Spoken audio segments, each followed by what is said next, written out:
তো আসসালামু আলাইকুম গাইস, আবারও দেখতে পাচ্ছেন যে আমি আপনাদের সামনে নতুন ইসলামিক বুক রিভিউ নিয়ে চলে আসলাম আপনাদের সামনে। তো সাথেই থাকবেন।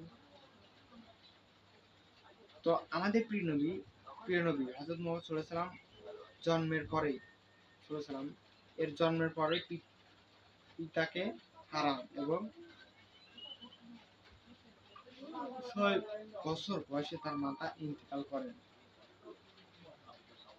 এরপর শিশু মুহাম্মদ সাল্লাল্লাহু আলাইহি সাল্লাম কে অর্থাৎ আমাদের প্রিয় নবী হযরত মুহাম্মদ সাল্লাল্লাহু আলাইহি সাল্লামকে তার দাদা আব্দুল মুতালিব পরম স্নেহে লালন পালন করেন।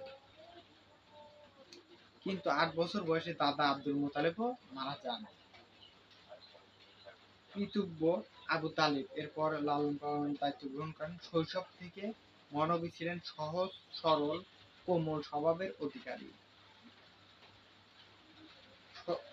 সততা, কর্তব্যনিষ্ঠা, ন্যায়পরায়ণতা, ধর্মবোধ ও প্রভৃতি চারিত্রিক বৈশিষ্ট্য অধিকারী ছিলেন তিনি।